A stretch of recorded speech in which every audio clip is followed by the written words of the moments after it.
Cool. Hi, everybody.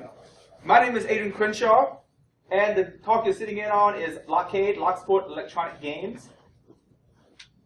A little bit about me. I run IamGeek.com. Anybody visited the site before? Okay, good number of people.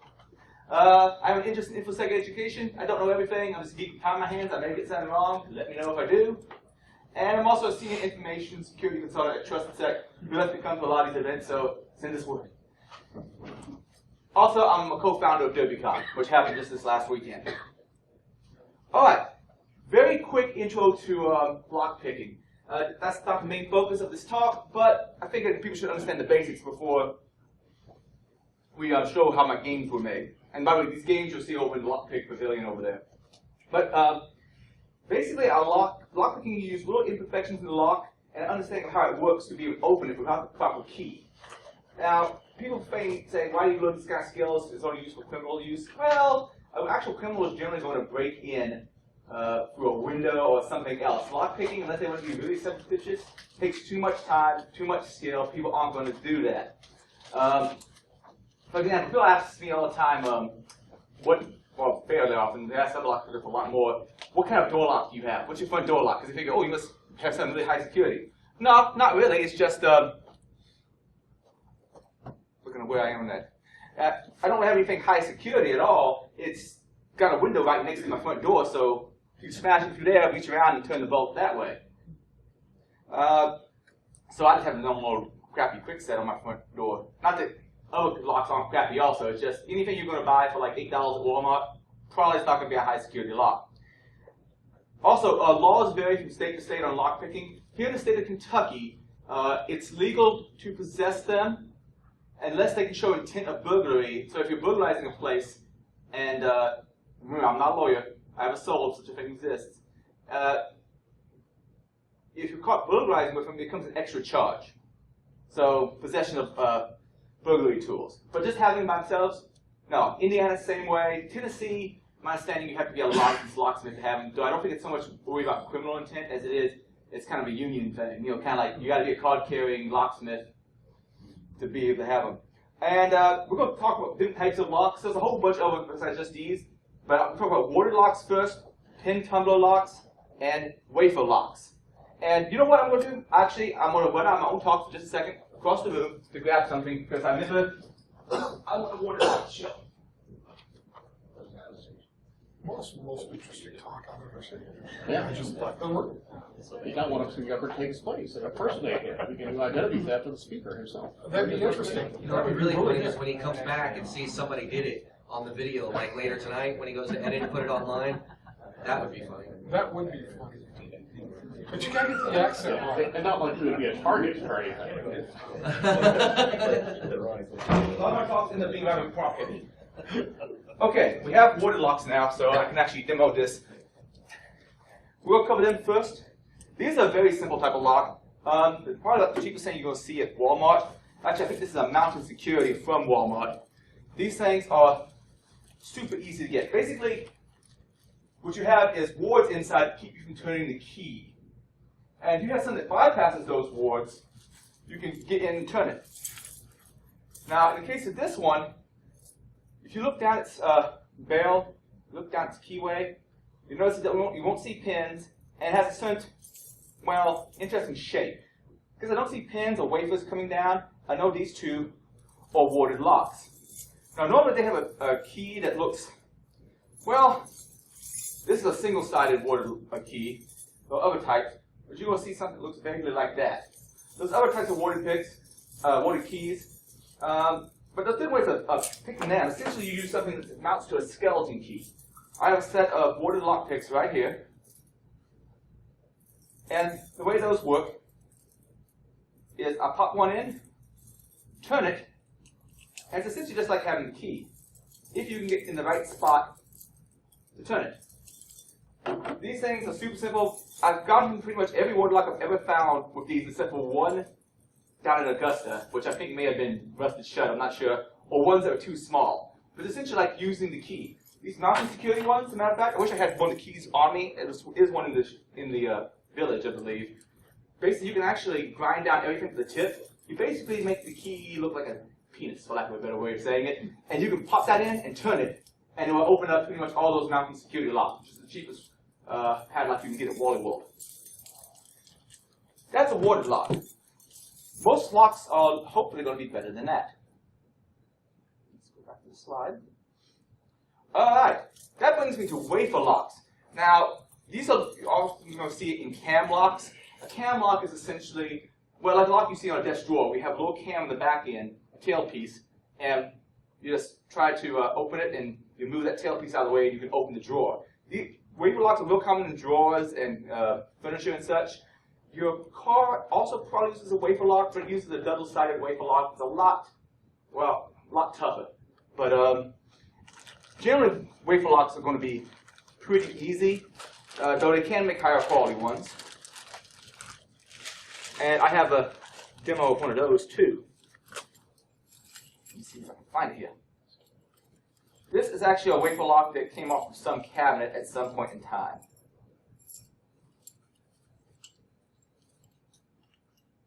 Okay.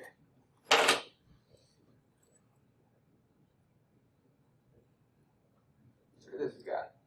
This is a wafer lock. Now you can tell it's a wafer lock because if you look down the keyway, I can't see myself.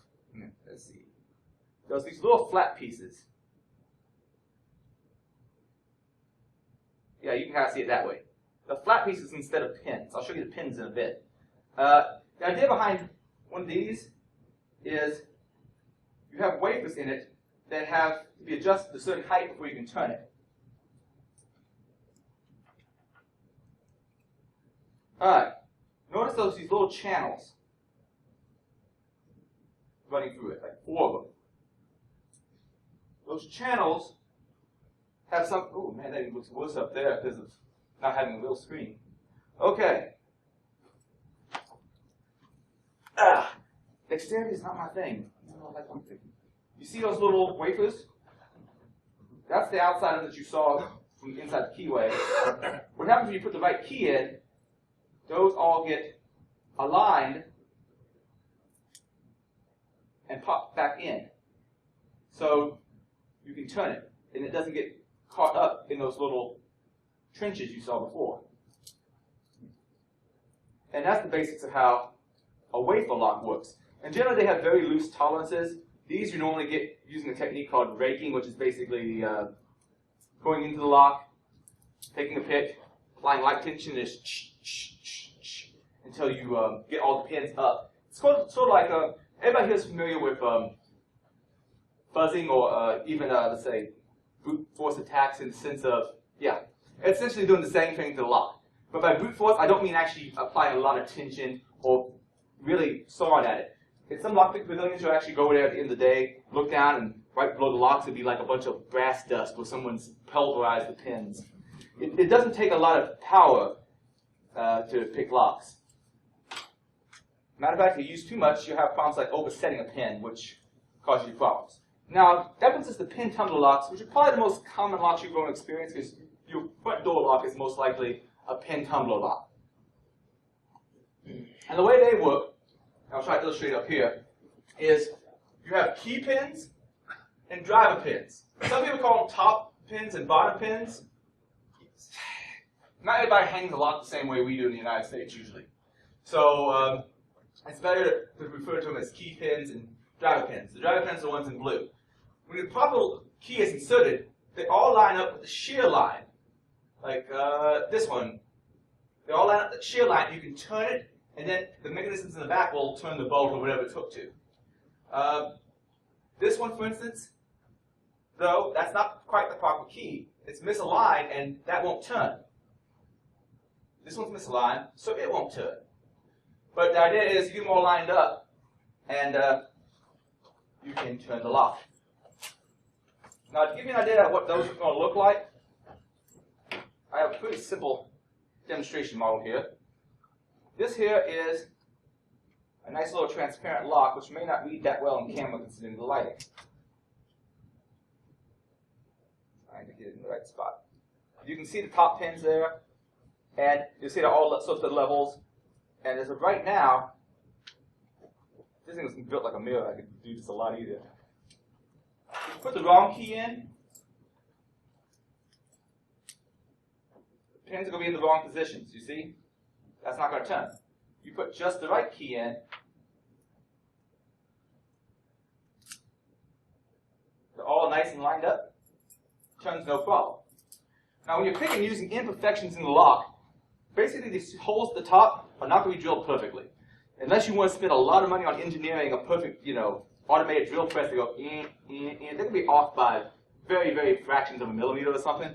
Not much, but it's enough to use certain tools and start to pick the lock. See, that looks like an okay one. Tension tool. The way we want to pick one is to use a tension tool, apply light bit of tension, and I have all sorts of tension tools. Truthfully, you need more tension tools than you do picks, because some tension tools will fit into some locks better than others. And you apply the light bit of tension. A friend of mine compared it to this. Actually, his teacher said this. When I first learned it from Mick Douglas.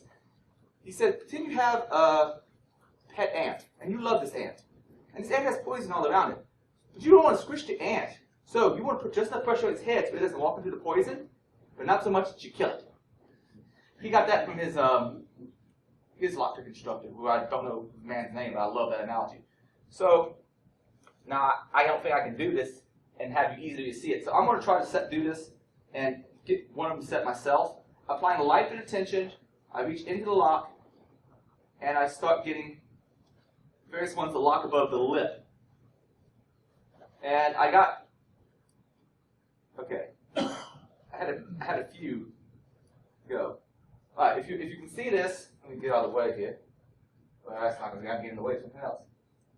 Yeah, I need better lighting for this thing. All right, I'm going to try to hold tension on it while getting my hands out of the way. I've gotten a few of them to lock up above that lip. And that's the idea behind lock picking a pin tumbler lock. You're just getting them to lock up above the lip, and once you get each of them, all of them, you should hopefully be able to turn the lock. This one actually is semi-difficult. Even though you can actually see the pins, it's a bit of a bear to get everything properly aligned on it sometimes. So you kind of reach in, you feel which one is locking, and that's probably the binding, when it's not letting you turn, and that's probably when you need to get up. But instead of actually picking this one right here, let's put it away and talk more about how you pick a lock. Do you like to start with the back pins or the front pins? Well, they're all going to bind in different ways. Different locks out there are going to bind in different ways. So, I usually get for most of my locks with something called raking. I'm not a good single pin picker. Raking is essentially the technique of sticking the two pins, light tension, and just moving back and forth across them until eventually you pop the lock.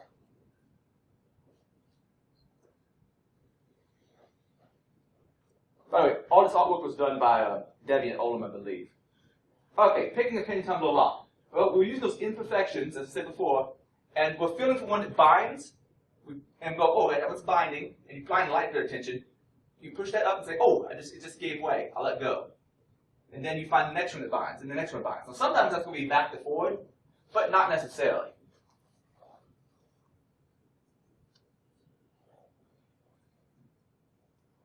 Now, those things that will complicate matters in a lock, things like spool, mushroom, and serrated pins. And actually, Kyle, SOV, that's the handle, has a bunch of these pins if you want to see what they look like. But they basically have weird shapes to them that make them harder to pick. Let's say, well, this one may not read on the wall so well, but you see this little extra lip there? That's a serrated pin. When you try to push up that shear line, there's multiple spots where it can bind, and that makes it picking a little hard. It's like, oh, it gave. It gave, but it's still in the way.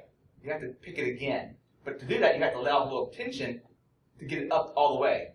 So those things will bear. That's a spool pin. It looks like a spool of thread. This is a mushroom pin. It looks like a mushroom. I actually have now a lock that has these in it. If I can show it. I'm going to push them up above the shear line just using this so that you can see them well. Whoa. Let's see. Yeah, let me not read on camera. But you can see how they kind of dip in. Kind of shaped like a spool. These are spool pins. Now, you can actually probably ask your locksmith to take a normal quick set lock and rekey it. or if you're bold enough to do it, go ahead and rekey it yourself. It's not that difficult. I know Menard sells rekeying kits. And see if you can buy some spool pins online, pop those in there, and your lock will be a hell of a lot tougher to pick. Not undoable. People like Kyle can do it, and Dossman and Deviant, but I haven't had much luck with most spool pin ones. Though I have ones that have spool pins in it that people tell me have spool pins in it, and instead of picking it, I just find a bypass. Sometimes you can reach into a lock and making it work with the springs and such in the back, the right tools, without ever actually picking the lock. Ask for a demo out there sometime, and I can show you exactly how that's done. Okay, there's also bumping pin tumbler locks. Essentially, the way a bump key works is it's kind of like a Newton's cradle. You ever seen one of those things? You pull back a ball, bounce, bounce, bounce, bounce, bounce, bounce. Well, you use a key that's been filed down to the lowest level, and let me show that. Like, see these keys? They look a little funky. That's because each one of the positions has been ground down to the lowest level. By the way, you can actually get a key regenerated for you by number, because there's certain depths for each one of these. And if you measure those depths, you get a key reproduced by just saying, hey, I have this key, this is its number, generate this for me. I think on the case of the Schlage, it's called a 999 key. I think that's what it is. But that's a bump key. So the idea behind a bump key is you stick it into the lock, you take a little bump hammer, you slam it, at the same time you turn a little bit of tension, and the idea is you bump all the pins up into the lock, and then you can turn it. And it's really quite impressive when you see it. Same thing happens for lockpick guns. Now, I own a lockpick gun. I have not had much luck with it. I've had better luck with bumping a lock. By the way, a tip on bumping a lock, I'm always afraid to ruin my delicate fingers. So another way you can put a little bit of tension on the key is to stick a turning tool in, a tension wrench, and just apply a little bit of tension through the hole in the key, and then your fingers are away from it. Or you can attach a string to the key, like drill a hole or whatnot, and just apply a little bit of tension by pulling the string lightly. And I have better luck with that, because that way I don't put my fingers. But if you put it in, well, let me actually demonstrate on this. I don't know if I'll be able to actually, I don't have a good bump handle with me right now. But basically, you put it in all but one notch. You know, put it all the way in, pull out a notch, and then you slam it in with the bump hammer, which is usually a very lightweight hammer, a piece of plastic with wood on it, or a lot of people use screwdrivers and use the plastic end. And that works pretty well. Now, that's bumping a lock. Now that we have the basics of lock picking, actually, since we've got time, there may be questions about what's presented so far as lock picking is concerned. That's just the basics of lock picking, using the imperfections in the lock, and understanding of how it works to be able to manipulate it and open it without using the proper key. Yeah, I do have a question. Yes? These are all key locks. Do you have techniques for combination locks? Combination locks? Safes, that kind of thing? Combination locks, in some cases, you can use something like a shim, which is where you push something down against, well, this is not, no, this was not going to illustrate this at all. I don't have a good thing in front of me to illustrate it, but there's basically a tongue and groove on those that when they match up to each other, it keeps you from pulling the shackle out. What you can do is take some piece of metal, a very thin piece of metal, some people improvise them with tin cans, go in and push that tongue and groove aside. You'll basically pull the tongue out of the groove, and then you can pop it. Now, the newer ones from Master Lock... using the credit card in the door lock kind of thing? Similar, yes. Okay. That would be an example of shimming. Okay. But yeah, you can shim those. There's also a certain limited number of combinations that you can figure it out. There's a certain pattern you can use on Master Locks to be able to figure those out. Also, my understanding is some people can actually kind of feel when they work the right mechanisms. Now, practice locks, most people in the past generally use things like this. There's lock towers like this, or lock walls, something it's called. Basically, big wooden boards with a ton of locks put up. This one is actually currently in the lockpick area. Some people use progressive locks, where since you have one pin in it instead of all the pins, then 2 pins, then 3 pins, and the more pins it is, the harder it is to pick. The less pins, the easier it is to pick. So that's something that's popular. Some Some people use standalone cellulose and padlocks. It's a lot easier to carry around padlocks with you than it is full door locks. Though I have a little mini block that I actually can carry on door locks with me, which when I go into my local pub and I'm sitting there drinking a beer, eating pizza, and popping off locks, people look at me a little weird, but there's also cutaway and transparent locks. I don't have a cutaway with me, but I do in there. And essentially, it's just had one side ground down so you can see the pins. And this thing I showed before on camera, this is a transparent lock so you can see things. By the way, if you're interested in handcuffs, we also have a transparent handcuff around here someplace. I think it must be in that room.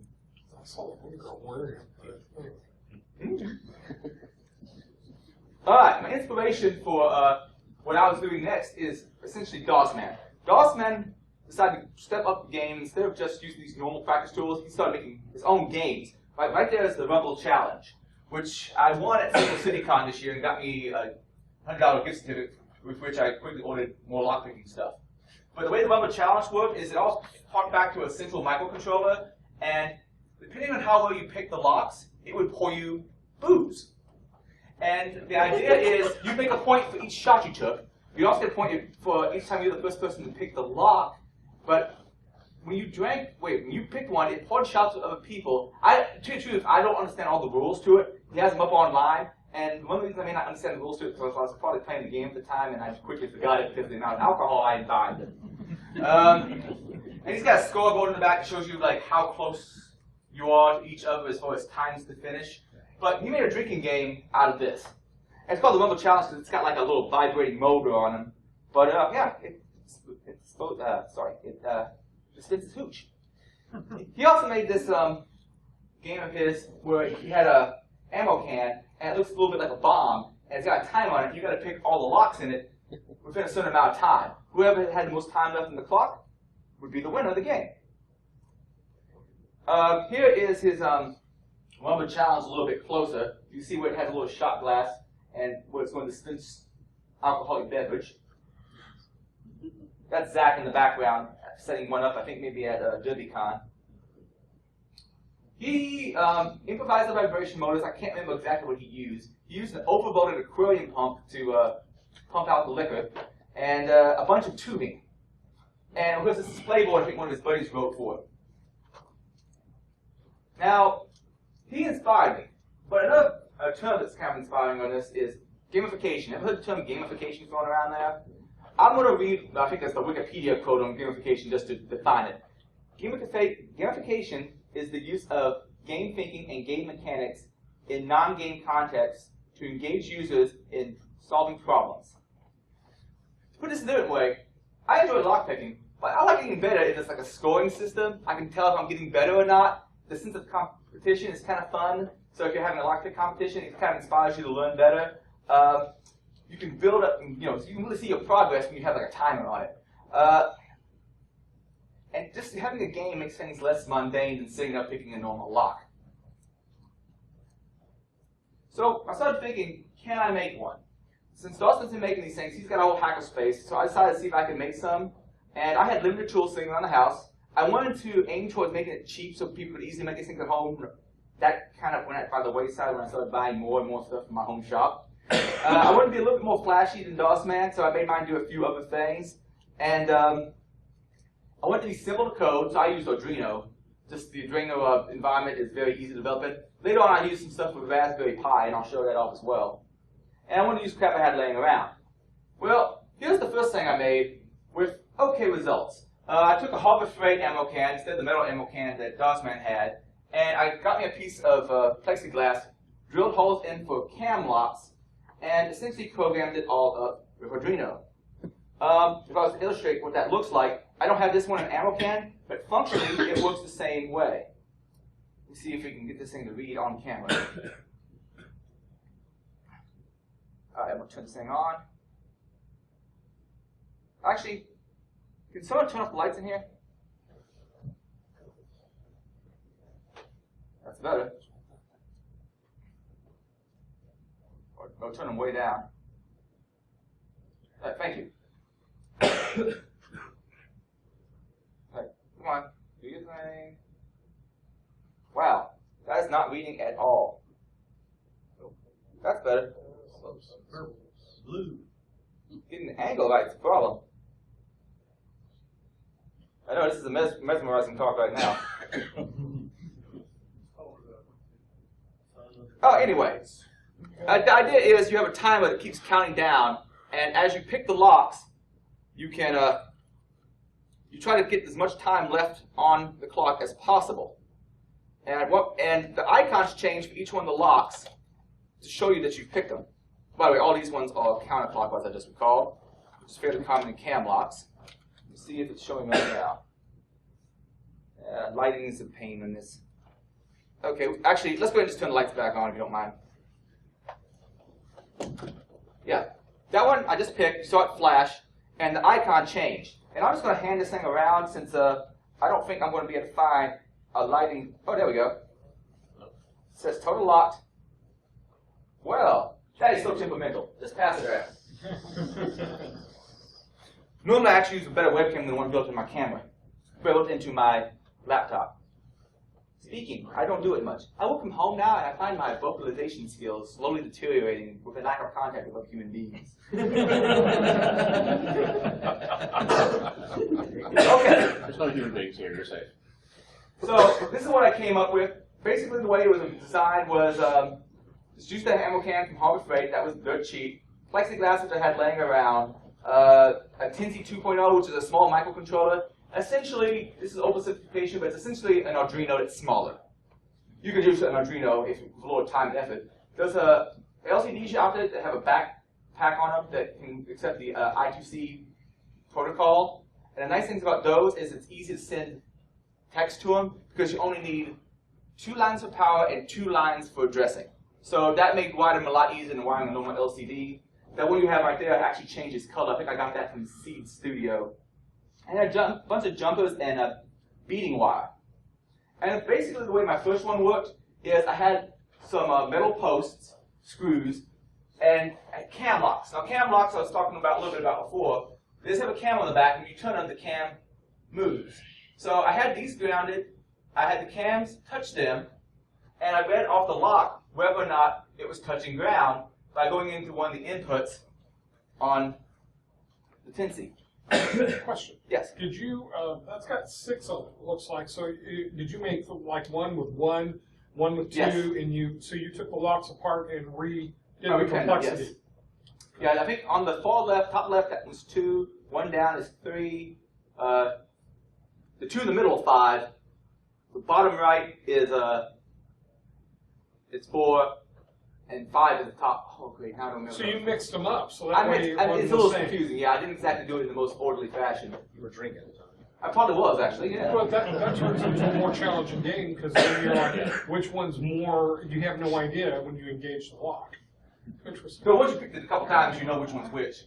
And you can also take the backside of a half diamond and because it's flat and like count them, like pushing it all the way in and pulling out and listening for the pop, pop, pop.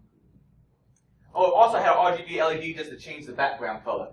I have something similar to this hooked up right now in there. You'll see an ammo can that has a Trusted Sec logo in it. I got a friend of mine to actually laser cut me out some of those plates, and then I can make a perfect double D hole, which we'll talk a little bit about. But I mean, the game is fairly simple to wire together. People ask for schematics, I'm like, well, it's just I/O ports, any I/O pin on a Arduino or Tinsy. If you know how to do that, then you'll go. Now, one problem I had was switching mechanism. The way I did it on the first one was I had that metal post. It was grounded. You touch it and you read, oh, it went to ground. Lock must be locked. There was a problem with this, though. You could easily cheat by touching that metal post on the outside and touching it to each one of the locks. So you pick one lock and then touch the locks together, and you would be able to cheat that way. Now, I started thinking about, I need to switch locks, so what do? Well, the cam thing was pretty easy, and there are all ones out there that are purpose-built electronic switches with key mechanisms. But most are cheap. A lot of them are too small. A lot of them are so simple, it's asinine to be able to pick them. I mean, you just basically stick anything in and turn, and it will open. There's also stuff that's a little bit better, like the Medico 3-pin electric lock, but I can't remember how expensive this one was. DOSman has one. But I just went for the cheap option of ordering cam locks. And the cam lock essentially looks like that. I have a board full of them, and I have all sorts of different sorts of locks stuck in them. Like this is I think it's called a cross lock. You'll notice the picture's kind of small. It's a little X. Essentially, it's still like a pin tumbler lock. It's just where they put the pins is a little bit different. Same thing goes for this tubular lock. Instead of having pins in a stack like this, it's going into the lock, and basically you have pin, pin, pin, pin, pin, pin, pin, pin. And those are actually really easy to pick with the right tools. Got a little dimple lock here. Basically, instead of having the bitting on the top here, it's on the sides. But you get cam locks in all types, and you usually connect with either a nut or a clip. Nut's a little bit better because you can screw it onto various size objects. With a clip, you're kind of limited to very thin sheets of metal and such. So I was using these cam locks. You can go into a hardware store and just buy these. Ask for where the capture section is probably. They might be a good place to look. Now, a lot of these cam locks come in a double D hole. Hey, it's what it's called, guys. It's a double D hole. It's essentially a 3/4 inch hole, except for not quite that wide. And you have to have those flat sides on some of these games because otherwise the lock will turn in it. You can screw it down really tight underneath the hopes that it won't move. But if it's in a round hole, some people at lock villages will eventually apply enough tension to it to turn the entire thing, even though you tell them not to put much tension. There is a different way of going about it. The hole is essentially, sideways. It's like 5/8 of an inch. So you can take a 5/8 inch drill and like a little 5 inch hole saw, drill one, go down a little bit, drill another, and file it out a little bit, and you can make a double D hole. They also make punches for it, but those are a little bit expensive. I did some work using a Dremel. Though on something I'm doing now, I'm getting it laser cut for me. Like I said, originally I wanted to do this cheaply. That changed over time. You can also put one of these plates there. There's all sorts of plates. These are some model numbers. So you can basically glue that into your game and then stick the lock into that. Or screw this into the wood if you have a wood cabinet for your game. Another thing I found for small plastic enclosures, I made something I call a hot punch. I took one of those plates I showed in the previous slide, took a piece, I think it was a 1/2 inch piece of copper, shoved it in there, and started stretching it out to the outside of the lock. I think I may have heated it up to be able to do that. And then, after I had that, pulled that out, and when I wanted to punch a hole, I would take a pair of pliers, heat that piece of copper up real good, shove it right into the plastic, and cut me a hole. Might crack some stuff off, but it worked pretty well for plastic. Another thing I've come up with, now that I have access to people who have access to laser cutters, is my own little washer system for making the switching mechanism. You can pull out a couple of these. And this would come off there. I found these neodymium magnets that are really nice because they're conductive. They're relatively tough. They're tough enough for my purposes. And I can get holes drilled to a precise precision, a square, that they can go into. So essentially I take a couple of these washers, I tie this instead of tying it to a ground, I ground all the locks and I tie it to one of the inputs on my Arduino. And it looks like that. And you can just put that on the back, and that's a perfect, that's a perfect double D hole. How far did it go? That wheel on the, yep. So I actually have the pattern for these online right now. If you go to my website, I have a whole page devoted to trying to make these games. I'm going to redo this later on, though. I cannot keep hold of it. I'm going to redo this later on and move this out some because I found that that's too close, and the magnet's powerful enough that it starts pulling itself to the lock whether I want it to or not. Neodymium is nice stuff. I've also found that if you're picking locks on an airplane, not the airplane cabinet, I'm just saying while you're on an airplane sitting there picking locks. I've been there, I'm doing it. I've been doing it for the last several trips. You sometimes lose your tension wrench because it's real easy. Notice I drop things a lot. Well, it's real easy to drop one on a plane. That's hard to go get. So you can actually take certain neodymium magnets, stick them to your tension tool, stick them against the lock, and that way if you drop them, they don't fall off.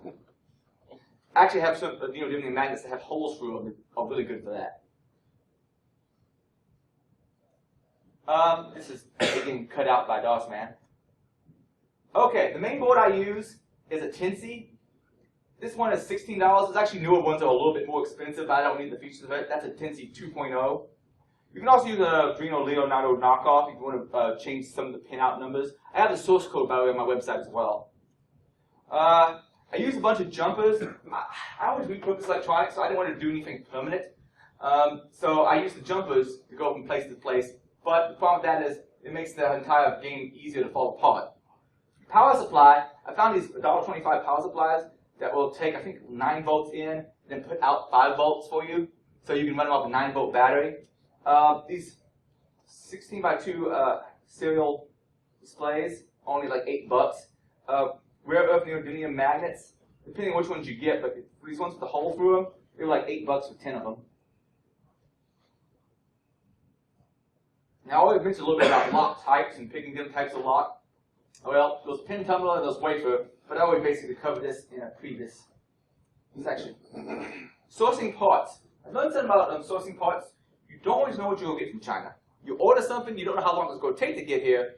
Once you find a vendor that actually sends you what you want, I keep ordering from that same person if I can help it. Commodity items like LEDs, resistors, etc. It's a resistor, a resistor, a resistor. But on some of these displays, you'll find that they're all labeled about the same thing, but you don't necessarily address them the same way. So what you do is you look for what is printed on it on the eBay shop screenshots, and do Google searches for it and see if anybody's actually got that to work with Arduino before. Because sometimes you order something like, okay, this is a slightly different model than the previous one, I can't get it to function. It's a time-money trade-off also. It takes a long time to get stuff from China sometimes, but it's usually also the cheapest. If I had a Fry's or Micro Center nearby, I'd probably use them more often. As far as easy locks to use for this, if you want pin tumbler locks, you have to look for certain models. If you go to Lowe's, these gatehouse model numbers are pin tumbler locks. See, most cam locks you're going to find are going to be wafer locks, and that's a little bit too simplistic. So if you want ones with pin tumblers, these particular model numbers are good, and these slides are also up on my website. This particular one, this prime line, I think I may have got that one from Home Depot, maybe. These ones from National, and this particular one, the CCL long number, I got that from a place online called HL Flake. It was fairly cheap, and it came with both a clip and a nut, so I could put it on pretty much anything I wanted, which was really nice. And also, those ones are really easy to repin because you can just kind of strip off this piece of metal on the top, pull out the pins you don't want, then mash it back in. Now for padlocks, I want to show people picking padlocks. Number 3 is a classic for picking. I found there's certain hasps out there you can use. This is essentially a cam lock hasp. So you just stick the lock through there and it won't turn until you unlock it. There's also these kind of hasps where you can put a button underneath of them. And I have them in the one of the smaller lock pictorial games, which I'll talk about here in a bit. And here's a bunch of model numbers for those. Oh, cheap door locks. Now I want to find a source for cheap door locks because I want to start making bigger locks. Even the pin tumbler cam locks are usually not really tough locks. So I want to make it a little bit more realistic to picking a door. So I want to get door locks. If you want a cheap source for door locks, look up Habitat for Humanity. That picture, by the way, is courtesy of Infosec. Basically, they get a bunch of locks in that don't have the keys. So they sell them for like $3 a pop. But you can go into a Habitat for Humanity store and just pull in a bunch of them. But I kind of did that a couple months ago in the Louisville area. So you want cheap door locks for games? That's a good source. Tools to use? Well, I originally want to do this all with whatever cheap tools. That went out the door pretty quickly. Pliers, wrenches, screwdrivers. I found that having a scroll saw I really haven't used much. I thought I might be able to do something like what people do with laser cutters and do very precise cuts, but I can't control my scroll saw that well.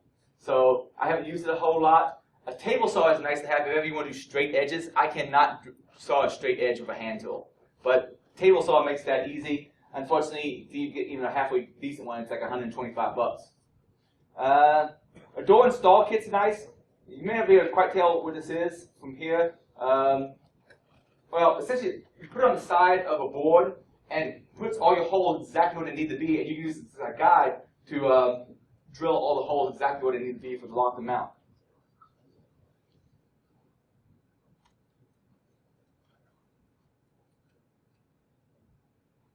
Things I would like to have, but don't, is a 3D printer, because then I can make various enclosures a lot easier. Like that enclosure, that game I was passing around, I had to modify it with my own holes. If I had a 3D printer, I could try to make my own enclosures with those holes already there.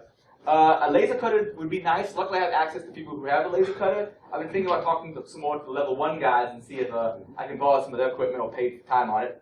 And a Fembot, just because that's the piece of equipment I want. That's nothing to do with Locksport. Anyway, kids from Blade Runner would work fine. Thank you.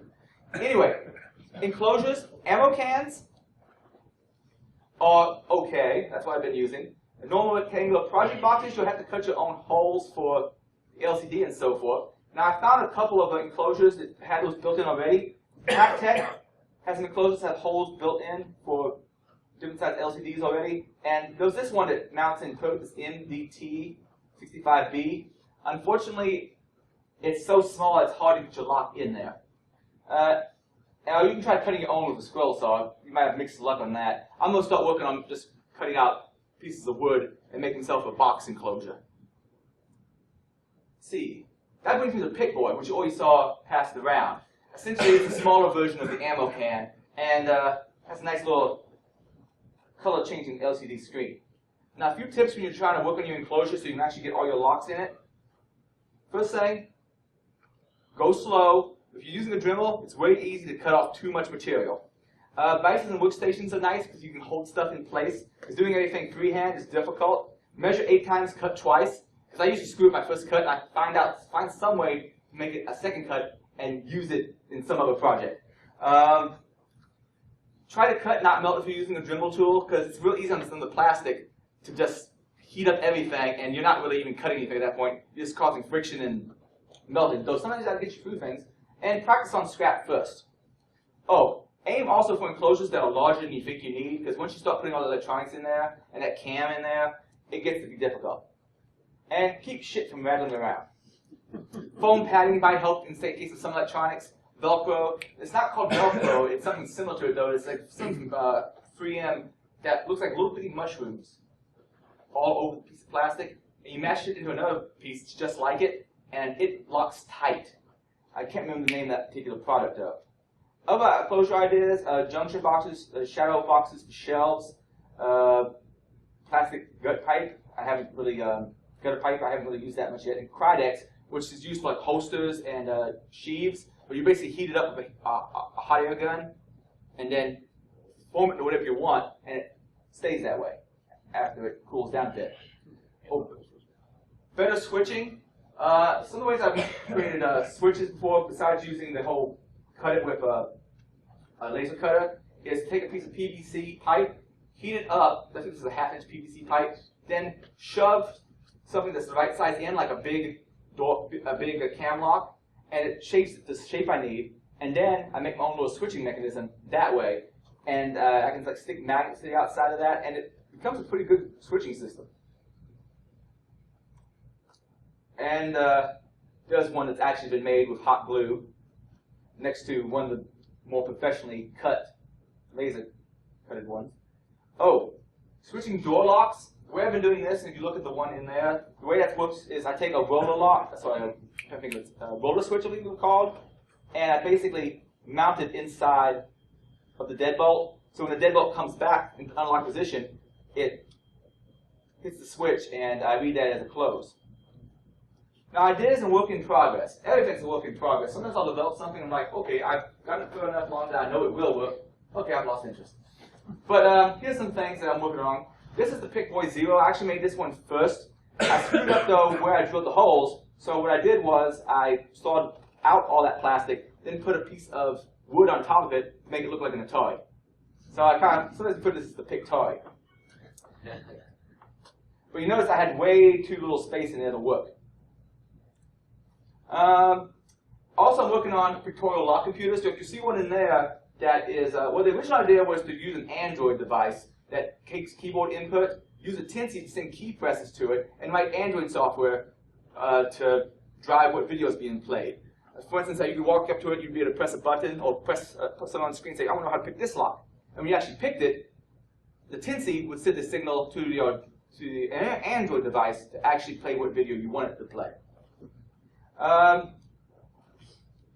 Instead, I ended up using a Raspberry Pi just because I had some around, and you have to use a button to say which one you want a tutorial on as well. But that's actually what I have over there, and I'm just reading off the general I/O port, or general I/O pins, to see whether or not lock is closed or whether or not a button is pressed.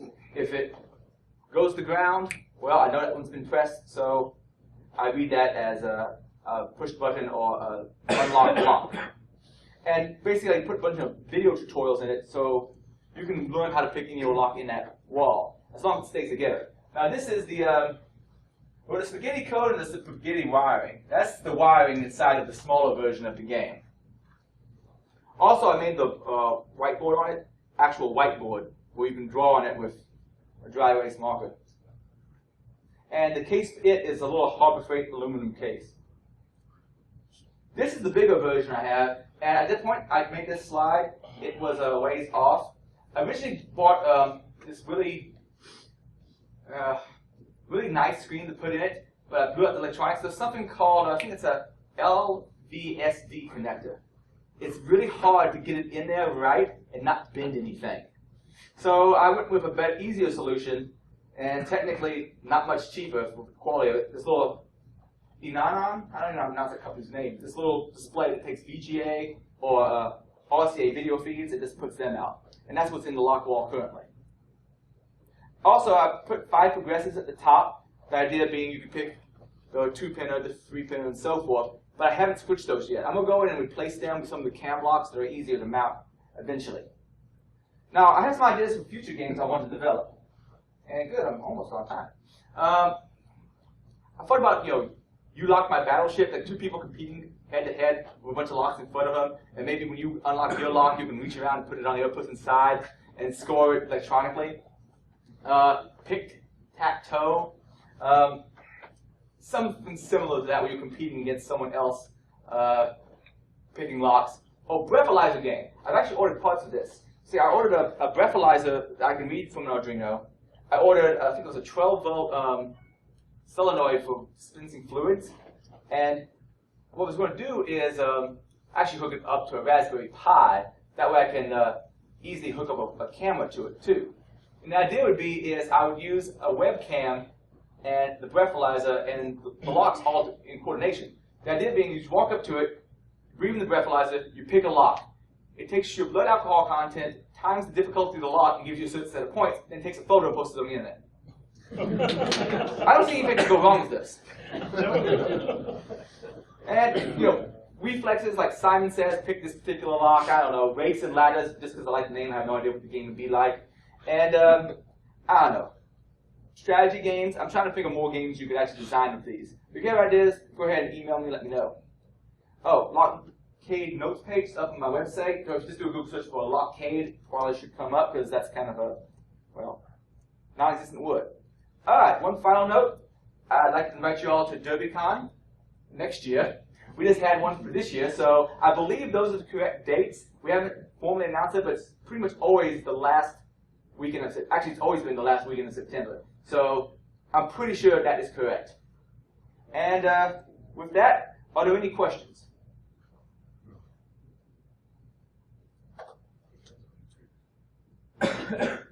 Well, if there are no questions, thank you very much for your time.